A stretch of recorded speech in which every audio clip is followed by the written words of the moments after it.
Om Namah Shivaya.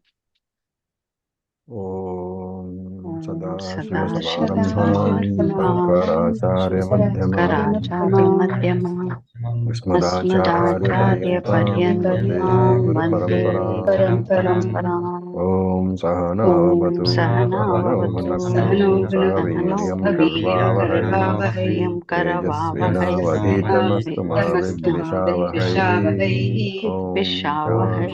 Shanti Shanti Shanti Shanti. Shanti Shanti.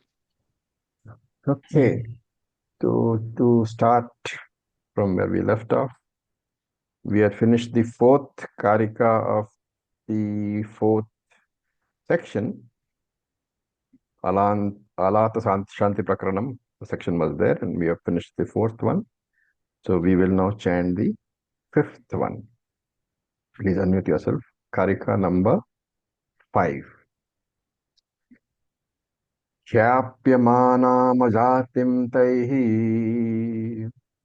प्राप्यमानामाजातिं तैः अनुमोदामहे वयम् अनुमोदामहे वयम् विवदामो न तैः सार्ध्यम् विवदामो न तैः साध्यम् अविवादं निबोधतः अविवादं निबोधतः. Okay, so he is talking about the fact that the other darshanas, they are all contradicting themselves over the idea of how the world originates. They all have different theories.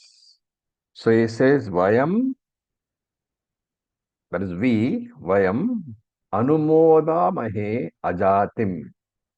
We are in agreement with the fact that they are contradicting each other. Their theories are what? Of origination of the world. So by contradicting each other, what do they reveal? Ajatim Khapyamanam Taihi. Ajatim, the birthlessness of the universe, the non-creation of the universe, Taihi Khyapyamanam is revealed by them. By what process? Because they are contradicting each other. So he is saying, Gaudapada says that Ajativadaha is being revealed, albeit indirectly, by both Sankhya and Nyaya Darshana philosophers, because they have mutually refuted their own vadas. Satkaryavada has been refuted. Asatkaryavada has been refuted. And therefore, by refuting each other's theory of creation, what are they unknowingly saying? That there really is no theory of creation at all. And there is no creation at all. And therefore, he says, Na vivadam, we do not argue taihi sardhyam with those philosophers because nibodhataha avivadam. We should know that the birthlessness of the universe, the non-creation of the universe, is something avivadam, which cannot be disputed at all, about which there should be no argument at all. So we have to understand this very carefully. Shankara comments saying that between the Paramarthika and Vyavaharika, there can really be no arguments since they belong to different planes, different orders of reality. From the Vyavaharika order, from the transactional order, transactional Satyam, there is always duality. And therefore, the idea here is that do not unnecessarily argue without knowing that what we are discussing about. Wherever you talk about Vyavaharika, remember that no other darshana has the idea of Paramarthika and Vyavaharika. Mithya is not there at all. Only Vedanta talks about this Jagat as Mithya. All other darshanas, they talk about Jagat as Satyam.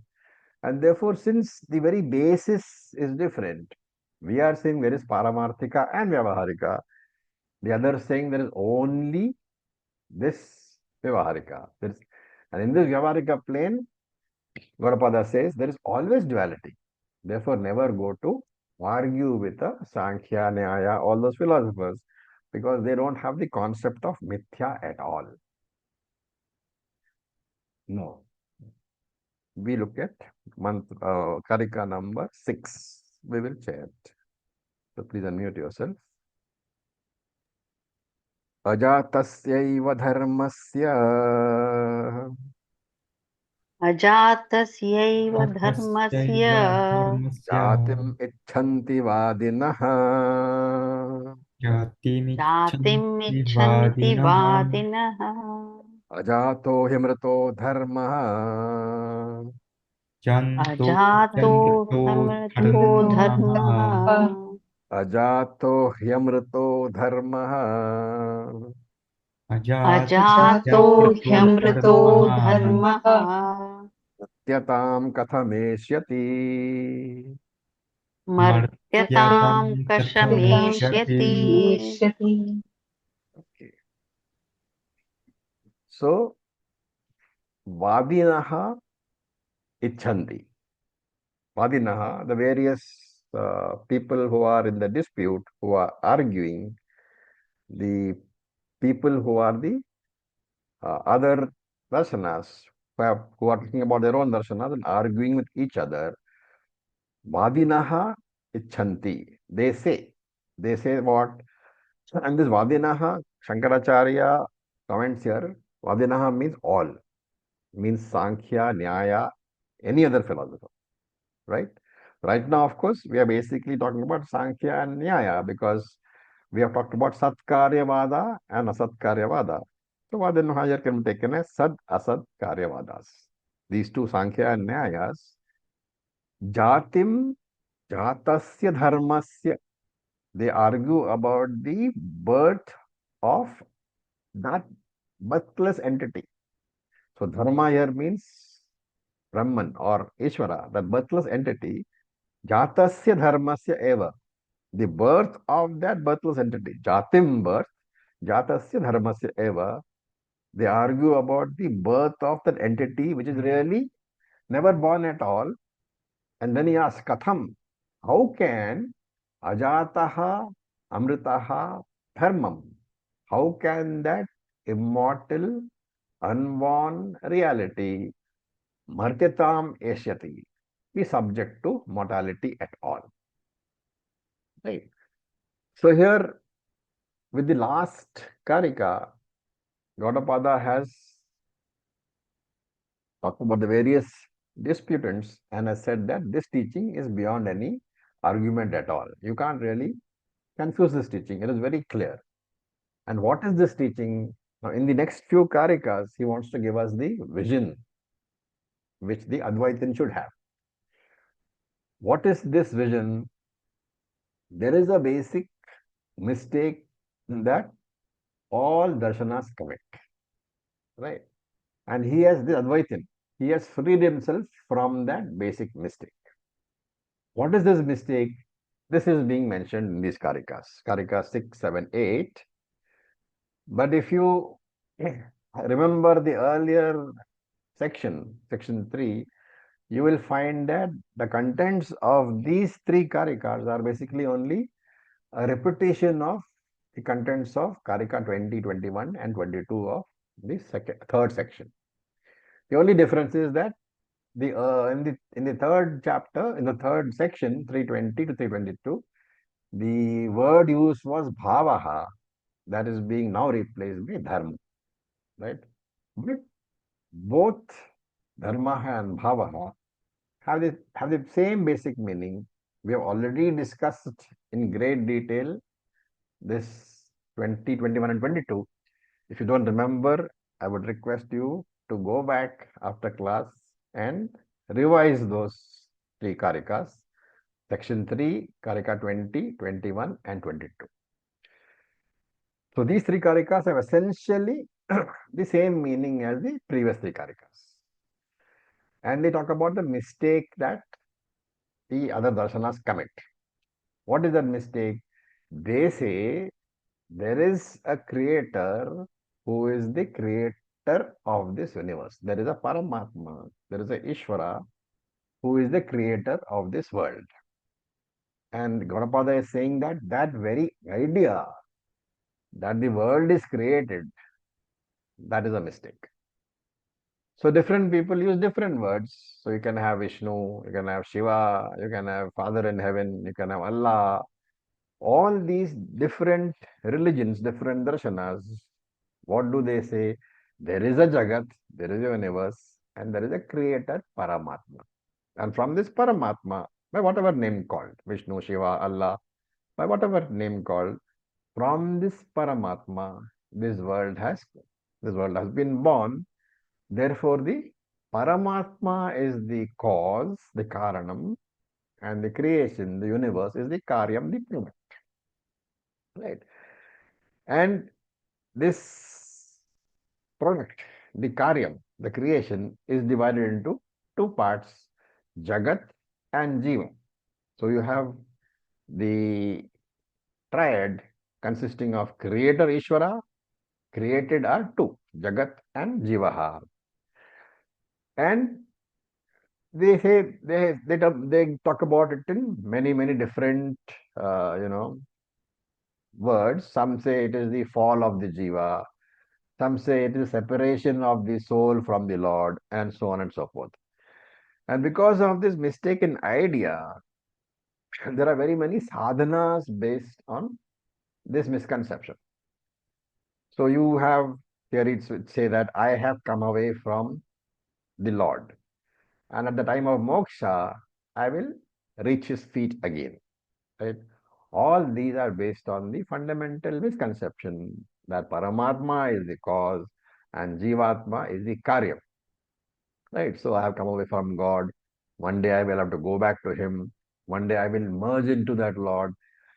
And once I merge, then I am Mukta. These are all fundamental concepts which many darshanas provide. And here in these Karikas, Gaudapada is saying that all these ideas are being generated without taking into account what is the nature of the Paramatma. One should apply your mind. So, what is the starting point? All darshanas accept that Paramatma is Nityam, eternal. Right? So, Gaudapada says that is the starting point. All the darshanas, whether it be Christianity or Islam or Sankhya or Nyaya, whatever darshana it is, they all say that Ishvara, the Lord, is eternal. And therefore, Gaudapada says, ask the question, if the Lord is eternal, how can that eternal Lord become the cause, the Karanam for this world or the Karanam for Jivatma? What is this based on?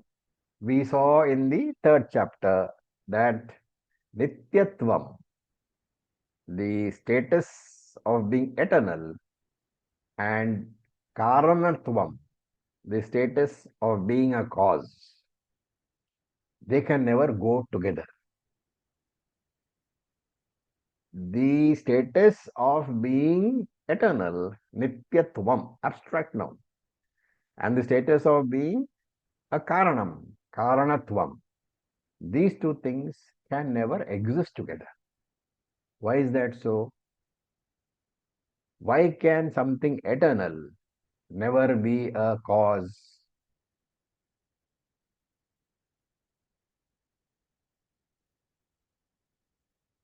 I did say that this is Mandukya Karika. You need to keep revising before you come to class, otherwise you will follow nothing.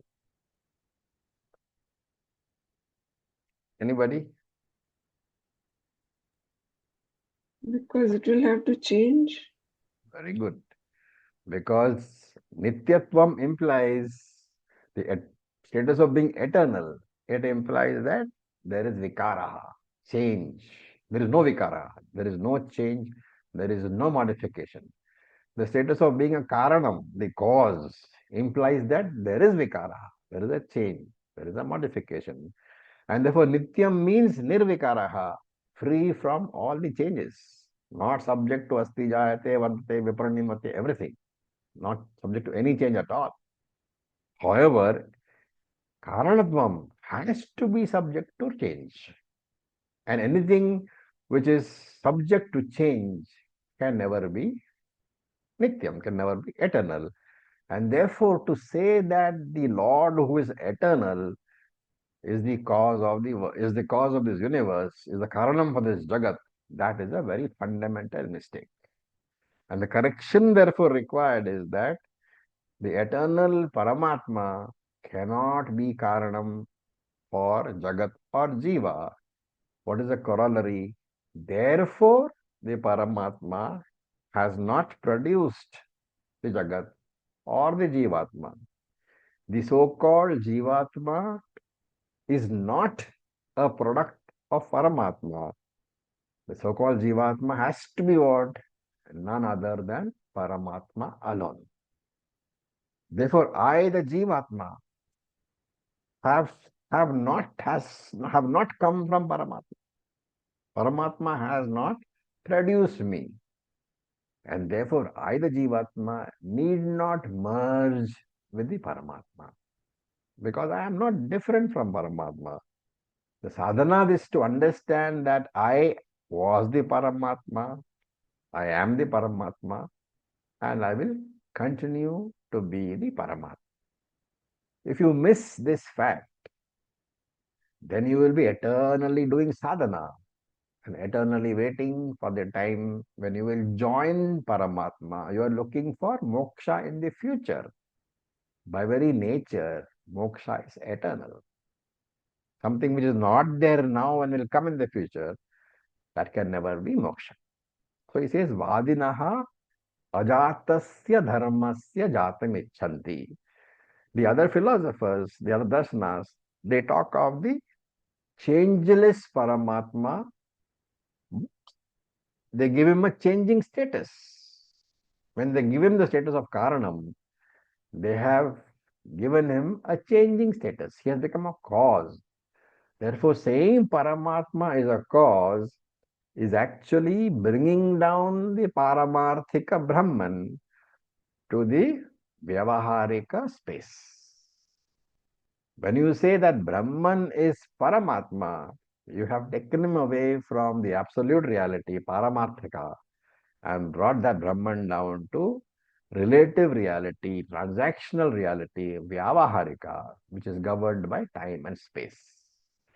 And therefore, Gaudapada says, Ajataha Amritaha Dharmaha Martyatam Katham Yeshati.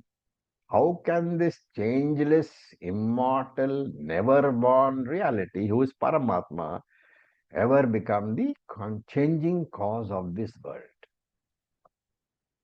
And therefore, from this, the corollary is what? If Paramatma is not a Karanam, there is no Karyam called the world. The world has not been produced at all. The Jivatma has also not been produced at all. When the Jivatma himself is not there, where is the question of Jivatma being a samsari? Where is the question of Jivatma requiring sadhana? Like if you take the rope snake example, when the rope has been misunderstood as a snake, what is the sadhana? The snake has to be correctly understood as not the snake, but the rope. Remember, in this process of understanding, no change takes place. There is no vikara at all. The rope does not become the snake, and the snake does not become the rope. There is no event which will happen in future, right? Supposing, for example, people say Paramatma, Jivatma was with Paramatma before, right? There's also a theory that initially everything was Paramatma and Jivatma was part of Paramatma. And then Jivatma got separated from Paramatma. The soul got separated. And therefore, what should you do? The Jivatma has to take sadhana to go towards Paramatma. Right? That sadhana will take you to Paramatma, and one day you will merge with Paramatma. What is the blunder? What is the logical blunder in the statement that Jivatma has got separated from Paramatma?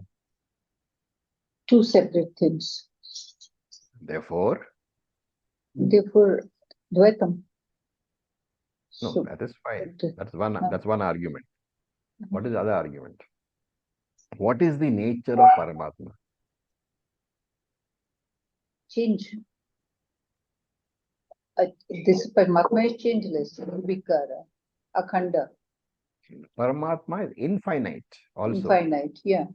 And if Jivatma gets separated from Paramatma, will Paramatma continue to be infinite? No, there. No. And therefore, that's a logical error. Separation from an infinite entity is not possible. Separation and union are possible only among finite things. Right? Your glass can move away from your hand. The two are finite things. And therefore, even the separation is not a physical event. Even the merger is not a physical event. The idea is that it is a notional misunderstanding which has to be dropped. The fact that I am separate from Paramatma is a misunderstanding.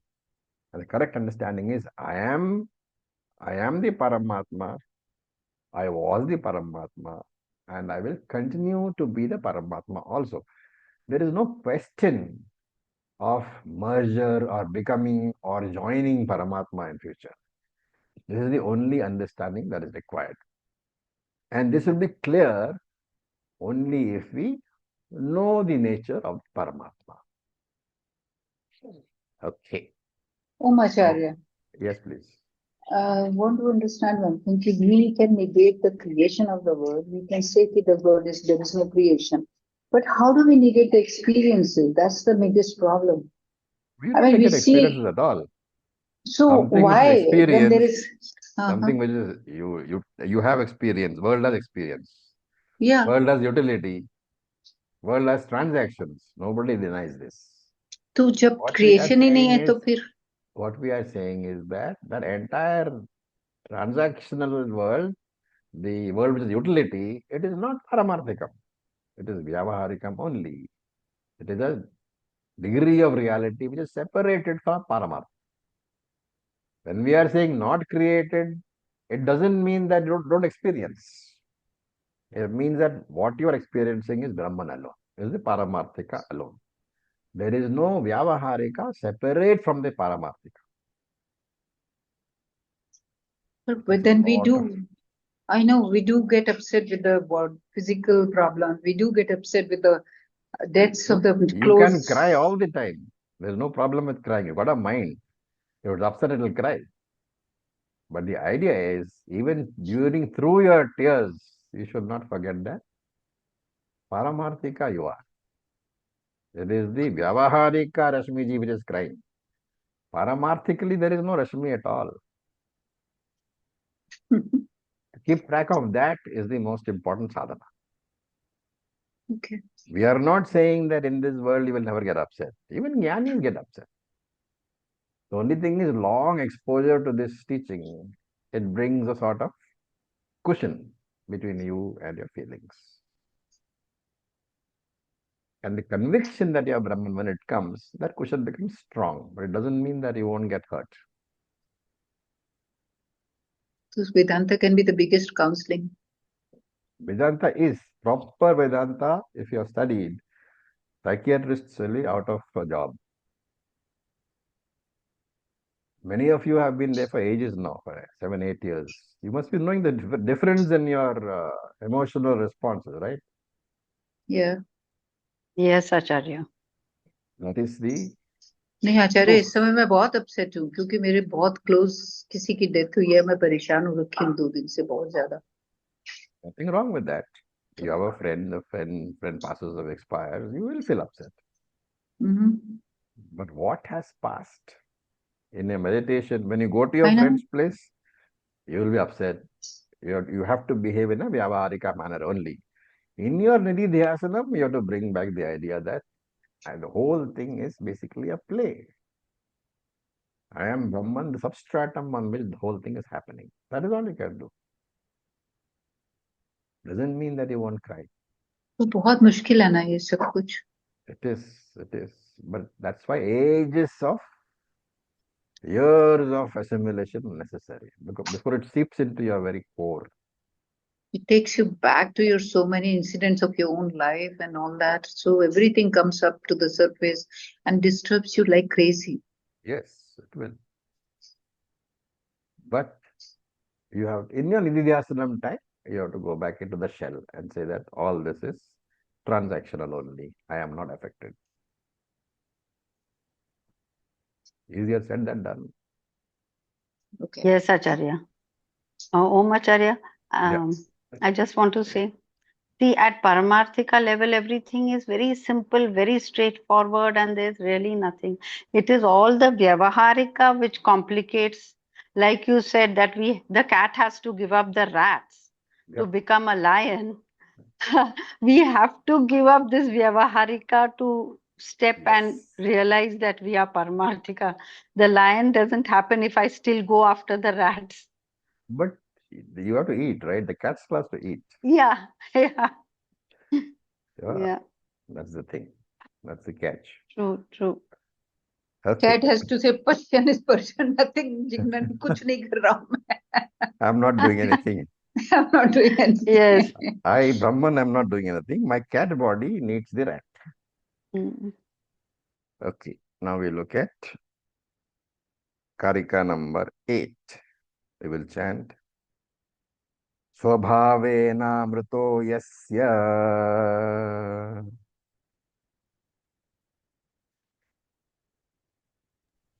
Sorry, I'll unmute her. वेनामृतो Swabhavenamrito यस्य yasya Dharmo gacchati martyatam.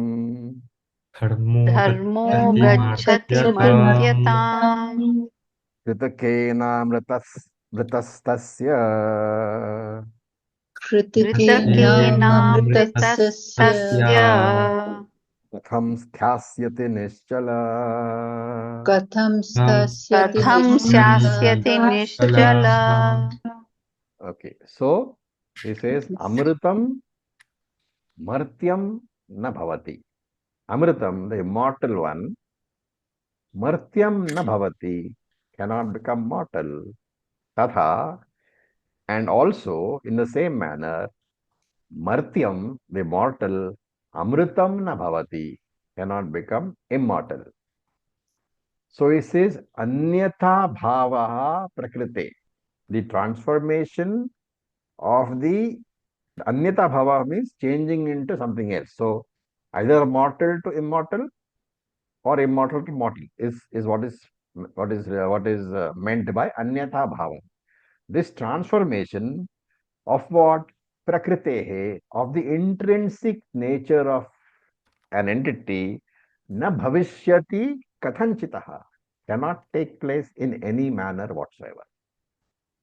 So it's the same idea. The immortal Paramatma can never become, in inverted commas, can never be transformed into the immortal Jivatma. Because immortal means changeless. And the word becomes, changing, implies change. And therefore, to say that the immortal, changeless Paramatma changes to become the Jivatma is what? It's a contradiction. And therefore, Amritam Martyam na bhavati. The immortal Paramatma can never become the immortal Jivatma. Tatha Martyam na Amritam. The reverse is also true. The immortal Jivatma can never become the immortal Paramatma. So, essential nature of an entity. If the entity's essential nature is finite, it can never become infinite. If the entity's essential nature is infinite, it can never become finite. And therefore, when you say, I am a sadhaka looking for moksha, then the question is, are you a mortal wanting to become immortal? Because or are you a immortal wanting to become immortal? I want moksha can rise from understanding of two things. I am Paramatma or I am Jivatma. If I am Jivatma, if I am the mortal Jivatma, I want moksha means I, the mortal, wants to become immortal. That can never happen. And if I am the Paramatma anyway, then I am immortal anyway. I need not become immortal. Therefore, the immortal need not become immortal, does need not become immortal at all. What about the mortal? He cannot become immortal. So, what is the conclusion? Doing any sadhana for moksha is a misunderstanding. You cannot do any sadhana for moksha for this very reason. If you are mortal, you will never become immortal. If you are immortal, you will never become mortal. Prakrite anyata bhavaha kanchit kathanchit na bhavishyati. Transformation of your essential nature is simply not possible. Okay?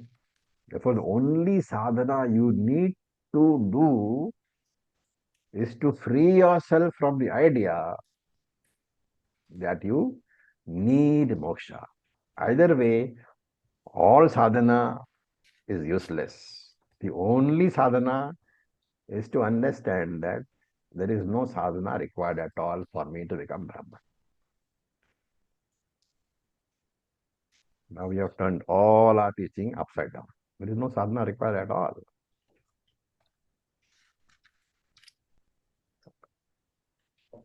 I hope the idea is clear.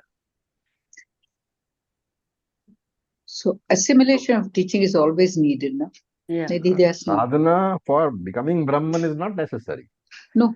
Yeah. Sadhana to assimilate the teaching, to understand that I am Brahman, that is necessary. Vedanta will not make you Brahman. Vedanta will free you from the idea that you are not Brahman. That is what is being said.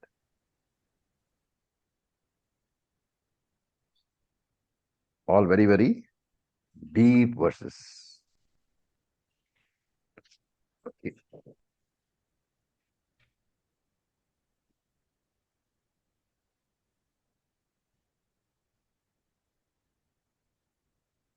Now, verse number 8.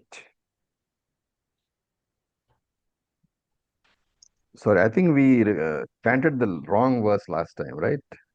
Yes, Acharya. Yeah, We should have missed chanted. 7. We should have chanted Na bhavatyamritam pratyam. So let's chant that 7th verse first. Na bhavatyamritam martyam. Na bhavatyamritam martyam. Na martyam amritam tatha. Namartyam Amritam tatha. Prakritiranyatha bhavaha.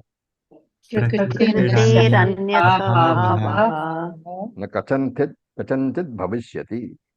Na kathanchit bhavishyati. So that we have seen the explanation. Now it is the 8th which already chanted. So let us see what the 8 says. Swabhavena amritaha dharma. That entity which has got amrita dharma, which nature is immortal. That entity which is immortal by nature, gachati martyatam. If it can transform its nature and become mortal, he says, yes, yeah. For a person who thinks in that manner, katham amritaha tyasyati nischala. Tasya. For such a person, yasya tasya. For such a person who thinks in this manner, for him, katham amritaha tyasyati nischala. How can that immortality remain steady? Why? Kritakena. Kritakena means it is a karyam. It is a product. Right? So this is giving a defect in the argument. The defect in the argument is called in Sanskrit anirmoksha dosha prasangaha. The possibility of moksha never becoming a reality. We have seen this argument in chapter 3, right? But remember that in chapter 3, the same argument we saw, Anirmoksha dosha prasangaha, but there the Karanam was assumed as Atma, right? Now here we are discussing Sankhya and Nyaya views. So you have to carefully remember that in Sankhya, the Karanam is Prakriti, nature, Maya, Anatma. And in Nyaya, the Sankhya is what they call Paramanu, atoms. Okay. So with this background, that same idea is being repeated, but we are discussing Sankhya and Nyaya. So the basis is different. It is not Atma which is the Karanam. It is either Prakriti or Paramanu, depending upon Sankhya and Nyaya. So he says that let us assume that the immortal Paramatma has become Jivatma, right? Somehow. Now you do sadhana for becoming the immortal Paramatma again. What is the defect here? Already once the immortal Paramatma has become the mortal Jivatma, right? How? By doing sadhana. So this is what Yoga Shastra says, this is what Nyaya says, this is what Sankhya says. You do sadhana, you are mortal now, you will become immortal Paramatma. What is the problem?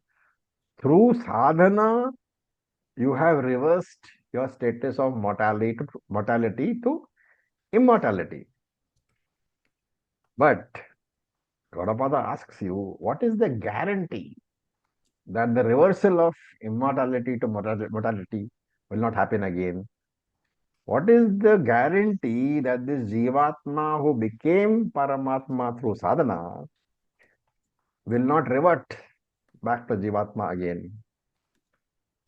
Right? Because if you can become Paramatma through sadhana, some problem, Paramatma can also change back into Jivatma.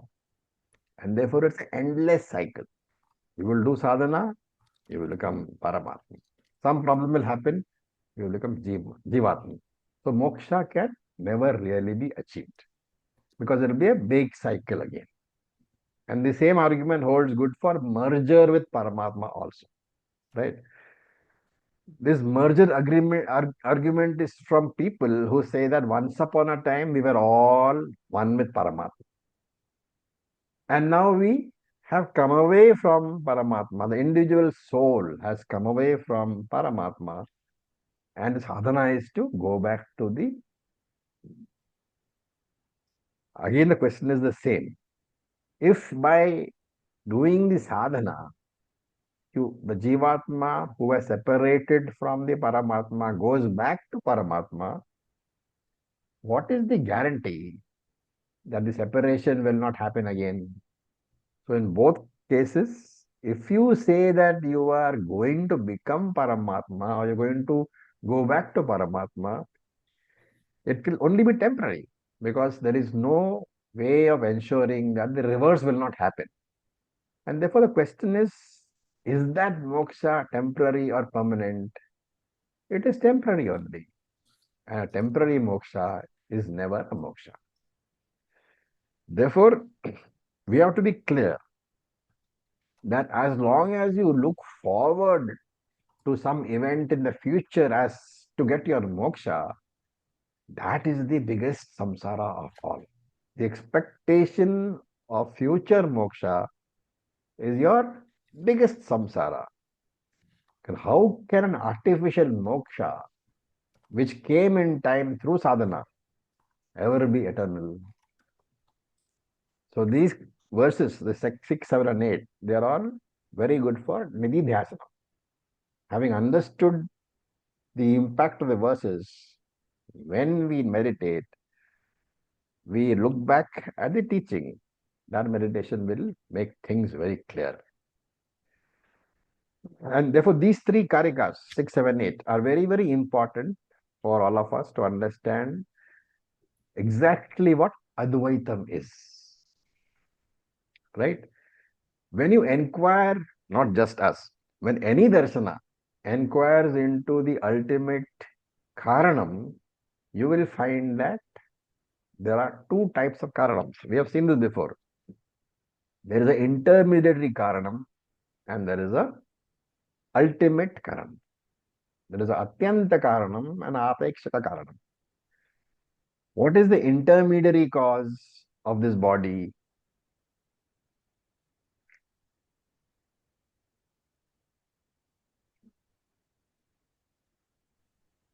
Parents? Okay, but in terms of Vedanta, Karma. Panchabhuta. sorry? That's the primary cause. Karma is the primary cause.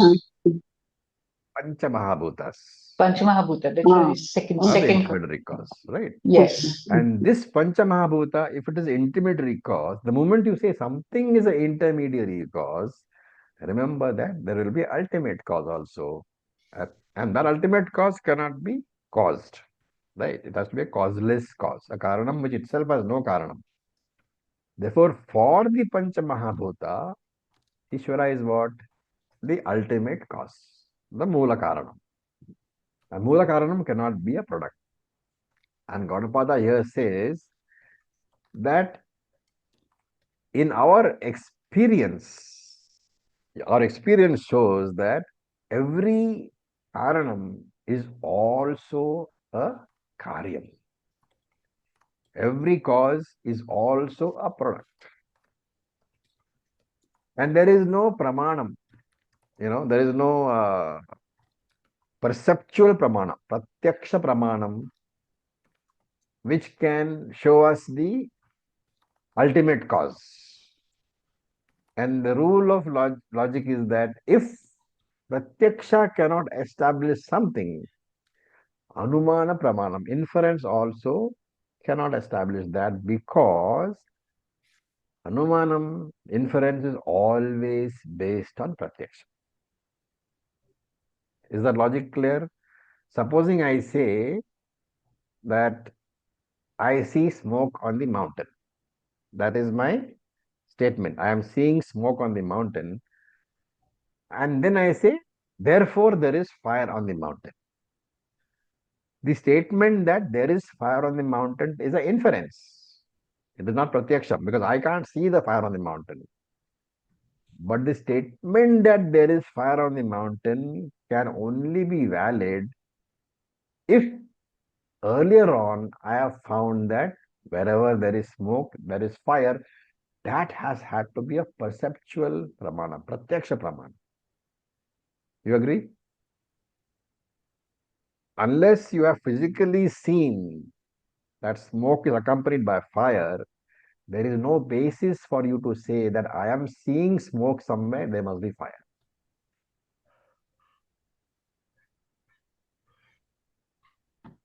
Agreed or not? Yes, Acharya. yes. And therefore, we are saying that since the causeless cause can never be perceived, there is no logic to say that the causeless cause exists. Very, very subtle argument. The causeless cause, that is to say, Brahman as a Karanam, that is a causeless cause, can never be perceived.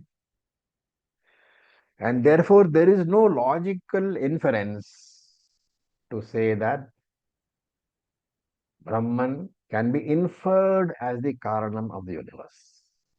These are very, very fine arguments to understand why.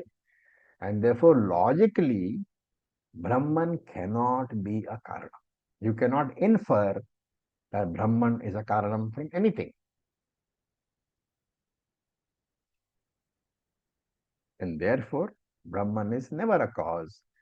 That is why we saw in the first few mantras, Turyam is Karya Karana Vilakshanam. It is Turyam, Brahman is different from Karyam, is different from Karanam. And if at all I have to say that Brahman is a cause, is a Karanam, I have to add an adjective. Brahman is seemingly a cause. Right? Remember that Brahman is changeless. And therefore, Brahman is the same as Jivatma. Supposing we go to the Dvaitin, who says that Paramatma has become Jivatma, then the conclusion is that Brahman has undergone change to become Jivatma. And if after doing sadhana, Jivatma becomes Paramatma again change is occurred. And therefore you will be constantly moving from Paramatma to Jivatma, Jivatma to Paramatma. You will be constantly moving between moksha and bondage. And this is not logically possible. Therefore, it is called Anirmoksha Prasangaha. And therefore, the corollary of this Ajativadaha, the theory that there is no creation, the major corollary of the idea that there is no creation is that there cannot be any creator also. So when you introduce Ishvara as the creator, the Moola Karanam, this is always for the junior student. And this is called Adhyaropaha, superimposition. The status of creator has been superimposed upon Ishvara, upon Brahman. And later on, while you are teaching for the senior student, you add one word. What is that? Seemingly the Karanam. This is the negation, the Apavada. And therefore, from the Parinami Karanam, the changing cause, which is the introduction for the junior student, Brahman is introduced as Parinami Karanam for the junior student, the changing cause. By adding the word seeming Karanam, you are converting that Parinami Karanam into Vivaratta Karanam. This is Apavada, the negation. This is the essence of these three slokas. In chapter 3 only, Brahman was referenced in these slokas. However, in here, the idea is extended to any other ultimate cause. Brahman is ultimate cause talked about in Vedanta, beginning of Vedanta, beginner's Vedanta. But ultimate cause is there in Sankhya, Nyaya, Vaisheshik also. Thus, in chapter 3, we negated Brahman as a Karanam. In these three slokas, 6, 7, 8, we are negating the Moola Karanam theory of all other darshanas also. He's Gaudapada says not only in Vedanta, other places also you have to understand that Brahman can never be a Karanam at all. Okay, any questions?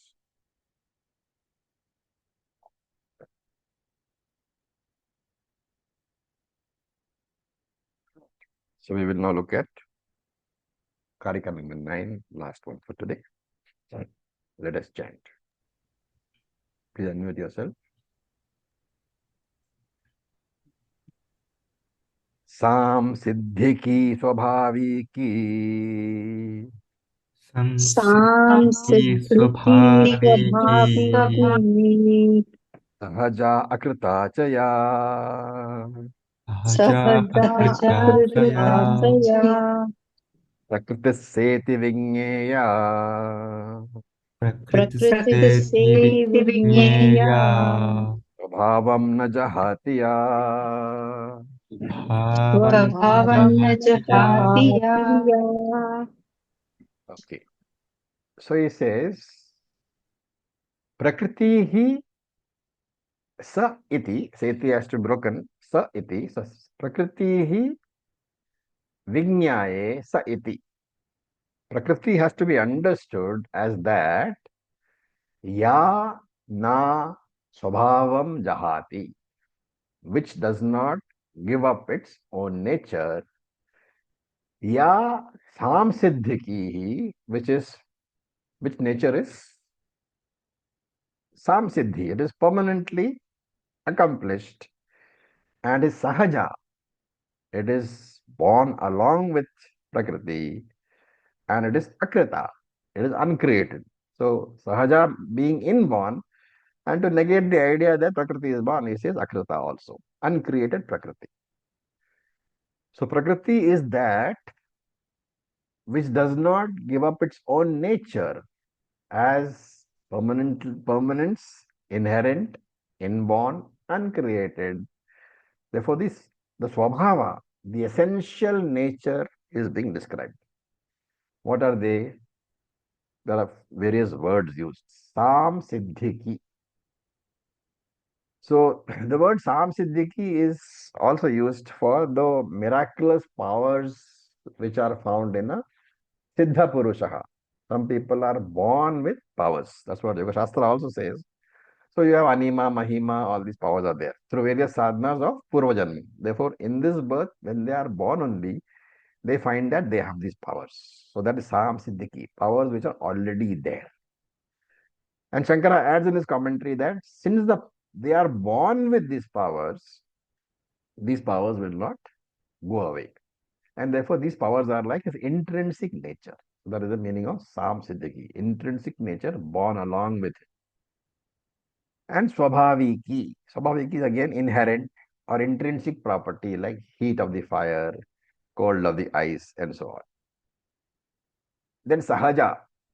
So three words are there. Sam Siddhiki we have seen, Swabhaviki we have seen. The third word is Sahaja. The powers with which you were born, right? Like you can compare it with, for example, the innate ability of birds to fly, or of fish to swim, right? Or of some creatures to see in the dark. These are all powers which they don't need sadhana for. They are born with that. Sahajam, born along with. And Akrita. Akrita means there are certain traits which are natural traits of creation, right? And therefore, swabhavam na jahatiya, such intrinsic characteristics will not go away. Similarly, Paramatma's Ananda Swabhava, Nityatva Swabhava, that is the eternal nature, and Shuddha, purity Swabhava, these are all intrinsic, right? Therefore, it is said that as Atma, there is no need for any purificatory ritual at all, because you are the ever pure Atma. Of course, body and mind, they need to be purified, they need to be kept functioning properly. But the Nitya Shuddha Atma, I need no purification. So the idea being conveyed here is that a jiva is always immortal. So this is very nature. Then jiva never becomes mortal. And this is the intention of the Karika. That it is not necessary for the jiva to try to do sadhana to become Paramatma. The jivatma is the Paramatma. There is no sadhana necessary at all. All he has to do is to understand that he is not separate from the Paramatma. That is Paramatma always. He was, he is, and he will continue to be Paramatma always, permanently. So with this, we'll stop for today. Any questions?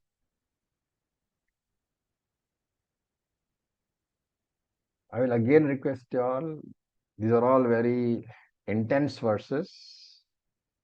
Please make your notes and please ensure that you read them before every class.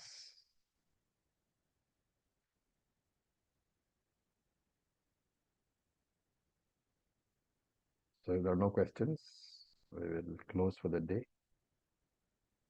Om Purnamada Purnamidam Purnat Purnam Muchyate Purnasya Purnamada Purnam Eva Vashishyate Om Om Shanti Shanti Shanti Shanti Shanti.